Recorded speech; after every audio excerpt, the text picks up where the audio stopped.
অনেকেই রিকোয়েস্ট করেছে, রিয়াসাত ভাই আসলে ঘটনা কি হচ্ছে, আপনি তো ফারুক আহমেদের দুর্নীতি, অপনীতি, তার যে নিয়মতান্ত্রিকতার বাইরে গিয়ে একনায়কতান্ত্রিক ভূমিকা, সবগুলো ব্যাপার আপনি প্রকাশ করেছেন।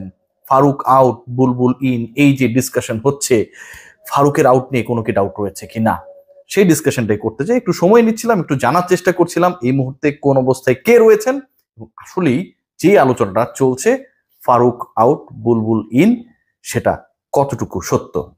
প্রথমে বলে রাখি, যে আলোচনা চলছে আপনাদেরকে একটু আমি আশ্বস্ত করতে চাই, এই আলোচনার ভিত্তি রয়েছে। Definitely Bulbul in, Faruque out, আপাতত নেই কোনো ডাউট। এই আলোচনার যথাযথ ভিত্তি রয়েছে, একটা প্রসেসের মধ্যে রয়েছে, এবং বিভিন্ন মিডিয়া আউটলেটে যে নিউজটা হয়েছে, যে নিউজগুলো হয়েছে, সেগুলো ভুল না। দ্বিতীয় যে পয়েন্ট, যেই পয়েন্টটা মোস্ট সিগনিফিকেন্ট, যে ফারুক আউট হয়ে গেলেন, বুলবুল কবে ইন করবেন। তৃতীয় যে মোস্ট সিগনিফিকেন্ট পয়েন্ট, এটা আরো বেশি ইম্পর্টেন্ট, এই মুহূর্তে ফারুক আহমেদের অ্যাক্টিভিটি কি।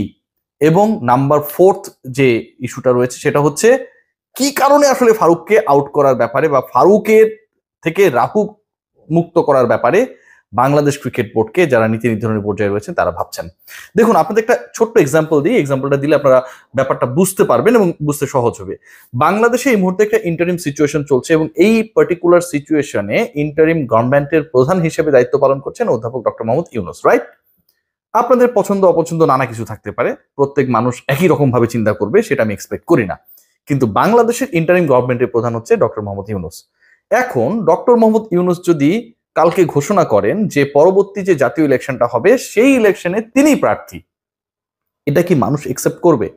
এটা কি তার যে মন্ত্রিসভা বলেন বা পরিচালনা পর্ষদ বলেন বা ইন্টারিম গভর্নমেন্টের যারা উপদেষ্টা রয়েছেন তারা বলেন, কেউ কি এটাকে ইতিবাচক ভাবে দেখবে বা এটা কি হওয়া সম্ভব? ডেফিনেটলি উত্তরটা হচ্ছে না, নো। ফারুক আহমেদও এরকম একটা ইন্টারিম সিচুয়েশনে বাংলাদেশ ক্রিকেট বোর্ডের দায়িত্ব নিয়েছেন, এবং পরবর্তী ইলেকশনের আগ পর্যন্ত ক্রিকেট বোর্ডকে মোবিলাইজ করা, রেজাল্ট ওরিয়েন্টেড পারফরমেন্স গুলোতে কাজ করা এবং ফেয়ার একটা ইলেকশন এনশিওর করাটা হচ্ছে ফারুক আহমেদের কাজ, যে কারণে তাকে এখানটায় আনা হয়েছে। বাংলাদেশ যেভাবে চলছে, বাংলাদেশের প্রত্যেকটা অর্গানাইজেশন ঠিক সেভাবেই চলছে, খুবই স্বাভাবিক, তাই না? ইঞ্জিন যেদিকে যাবে বগিও সেদিকে যাবে। ফারুক আহমেদ এসে করলেন কি, ইন্টারিম গভর্নমেন্টে বা ইন্টারিম রোলে তিনি যখন বাংলাদেশ ক্রিকেট বোর্ডের প্রেসিডেন্টের দায়িত্ব পালন করলেন, ইন্টারিম সিচুয়েশনে নাজমুল হাসান পাপনা যখন পালিয়ে গেলেন, তিনি এসে কদিন আগে খালিদ মহিউদ্দিন ভাইয়ের টক শোতে অ্যানাউন্স করে দিলেন যে তিনি বাংলাদেশ ক্রিকেট বোর্ডের পরবর্তী ইলেকশন করতে চান। এখন আপনি বিসিবি সিটে রয়েছেন, আপনি ইলেক্টেড হয়ে আসেন নাই, আপনি তো প্রিভিয়াসলি কোনো ইলেকশন করেন নাই, আপনি বর্তমান সরকারের অনেকটা পক্ষ অথবা বর্তমান সরকারের আশীর্বাদ পুষ্ট হয়ে আপনি এখানটায় এসছেন, এবং তাদের উদ্দেশ্যটা খুবই ভালো যে বাংলাদেশ ক্রিকেট বোর্ডের অন্যায়, অবিচার, অনিয়ম দূর করে আপনি একটা ফেয়ার ইলেকশন দিবেন এবং ফেয়ার ভাবে বিসিবিকে পরিচালনা করবেন। আপনি এসে বলছেন যে আমি আরো 4 বছর বিসিবিতে থাকতে চাই, এবং এটা কিন্তু সরকারের স্ট্যান্স না, আপনার স্ট্যান্স। যারা আপনাকে বসালো তাদের স্ট্যান্স না, এনএসসি বসিয়েছে মানে তো সরকার বসিয়েছে। আপনি স্ট্যান্স নিলেন যে আপনি নিজে ইলেকশন করতে চান।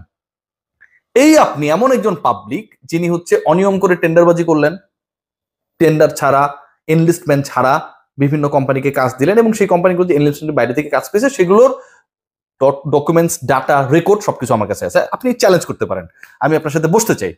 দ্বিতীয় যেটা, আপনি আপনার পরিচালনা পর্ষদ, মনে করেন সবচেয়ে খারাপ লোকটা আছে বা সবাই খারাপ, আপনি শুধুমাত্র ভালো, নাজমুল আবেদিন ফাইমও খারাপ লোক, তাদের অনুমোদন ছাড়া আপনি 238 কোটি টাকা উত্তোলন করলেন, 250 কোটি টাকা উত্তোলন করলেন, 238 কোটি টাকা আপনি বিভিন্ন ব্যাংকে ট্রান্সফার করলেন। যখন রিয়াসাত আজিমের মাধ্যমে এই নিউজটা হচ্ছে সব জায়গায় ছড়িয়ে গেল, বিভিন্ন মিডিয়া আউটলেট নিয়ে প্রশ্ন করা শুরু করলো, তারপর আপনি ব্যাখ্যা দেওয়ার চেষ্টা করলেন যে ওই সময় আপনার হাতে ছিল না, এই কারণে আপনাকে দ্রুততম সময়ের মধ্যে করা হয়েছে।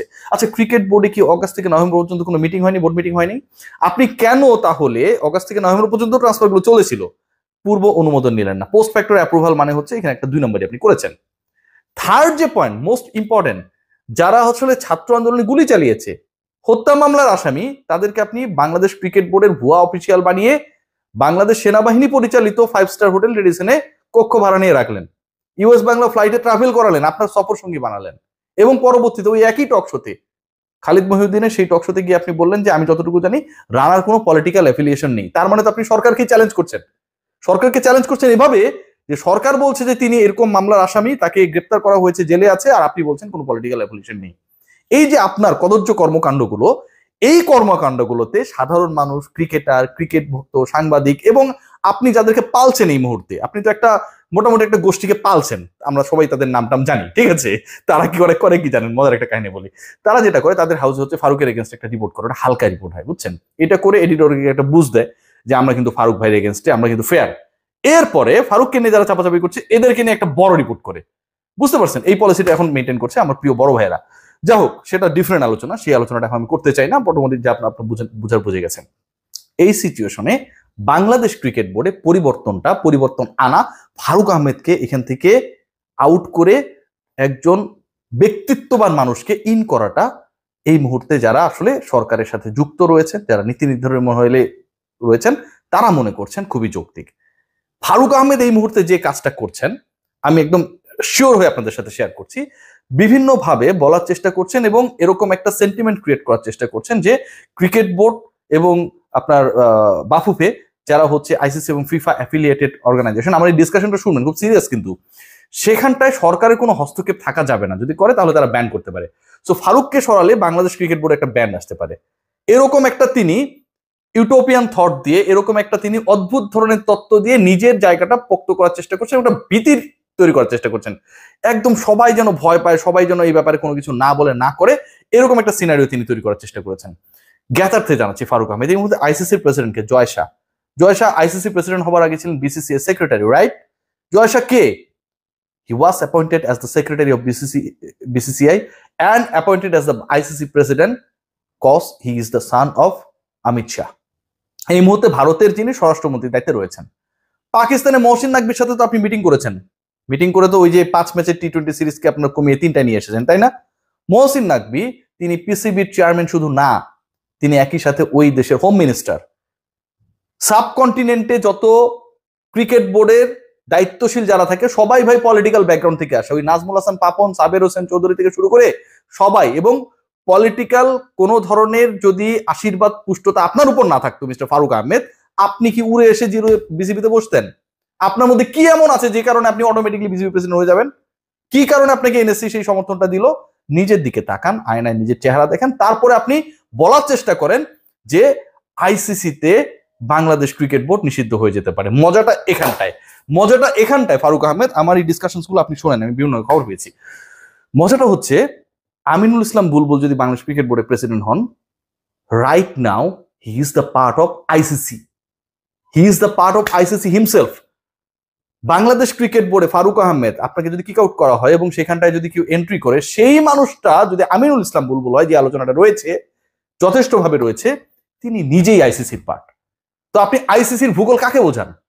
যে মানুষটা নিজেই আইসিসির পার্ট, ডেভেলপমেন্ট ম্যানেজার হিসেবে কাজ করছেন, ডেভেলপমেন্ট অফিসার হিসেবে কাজ করছেন, ইনফ্যাক্ট বছরের পর বছর ধরে আফগানিস্তানে ক্রিকেট কাঠামো তিনি গড়ে তুলেছেন, তিনি চায়নায় কাজ করেছেন, তিনি থাইল্যান্ডে কাজ করেছেন, তিনি ভুটানে কোচিং কোর্স করালেন, বাংলাদেশের ওখান থেকে অসংখ্য ক্রিকেটার, সাবেক ক্রিকেটার, তারা লেভেল 3 করে এলো। Aminul Islam Bulbul, he is paid by ICC and he is the part of ICC actively right now. আইসিসির ভূগোল বুঝিয়ে বাংলাদেশ নিষিদ্ধ হয়ে যাবে এই ধরনের ইউটোপিয়ান থটকে এস্টাবলিশ করার আপনার কোনো ধরনের সুযোগ নেই, কারণ আপনার পরিবর্তে এই মুহূর্তে যাকে ভাবা হচ্ছে সেই মানুষটা নিজেই আইসিসির পার্ট, এবং আপনি কোনো নন পলিটিক্যাল অ্যাফিলিয়েশনে এখানটায় আসেন নাই। জয়সারাও যায় নাই আইসিসিতে, আইসিসি চালানোর জন্য যিনি আপনাদের বস আর কি, আইসিসিতে আপনাদের বস, কিংবা মহসিন নাকভি যার সাথে আপনি সিটিং করেন, মিটিং করেন, পিসিবি ভালো সম্পর্ককে এস্টাবলিশ করেন, তিনিও আসলে নন পলিটিক্যাল কেউ না।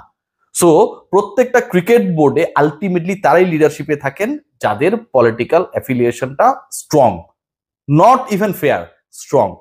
আমিনুল ইসলাম বুলবুল যদি এখানটায় আসেন, তার কোনো পলিটিক্যাল ইনভলভমেন্ট নেই, কিন্তু তার এমন একটা ইমেজ রয়েছে, তার এমন একটা গ্রহণযোগ্যতার জায়গা রয়েছে, তার এমন একটা কমিটমেন্টের জায়গা রয়েছে, যেখানটা থেকে বাংলাদেশের ক্রিকেট আশা করতে পারে ভালো কিছু পাবো।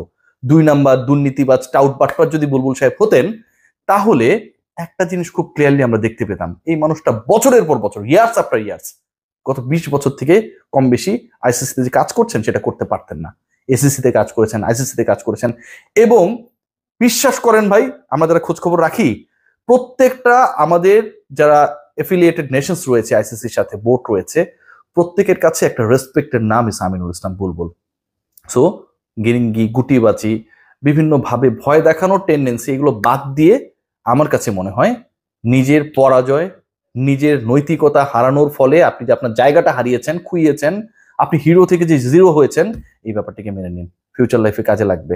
আমিনুল ইসলাম বুলবুলের যথেষ্ট সুযোগ রয়েছে, আলোচনা রয়েছে বাংলাদেশ ক্রিকেট বোর্ডের দায়িত্ব নেওয়ার, এবং ফারুক আহমেদ ডেফিনেটলি যদি তিনি ইলেকশন করেন, যেটাই করেন না কেন, তিনি তো ঘোষণা করেছেন, মানে অনেকটা ডক্টর মোহাম্মদ ইউনূসও পরে ইলেকশন করবে, ফারুক আহমেদের এটাকে যদি কোরিলেট করার চেষ্টা করি, ব্যাপারটা এরকম করে দাঁড়িয়ে যায় যে ঘোষণাটা তিনি করেছেন, আমার কাছে মনে হয় যে এটা পুরো সরকারকে অপমানিত করেছেন, ক্রীড়া উপদেষ্টাকে অপমানিত করেছেন। তিনি কি ক্রীড়া উপদেষ্টার সাথে কথা বলেছেন যে আমি ইলেকশন করতে চাই? যিনি তাকে এখানটায় এনেছেন বাংলাদেশ ক্রিকেট বোর্ডকে ঠিক করার জন্য, সেই আসিফ মাহমুদ সজীব ভুঁইয়ার সাথে কি তিনি কথা বলেছেন, আলোচনা করেছেন? নিশ্চয়ই করেন নাই। ফারুক আহমেদ এরকমই। সবাই ভালো থাকবেন।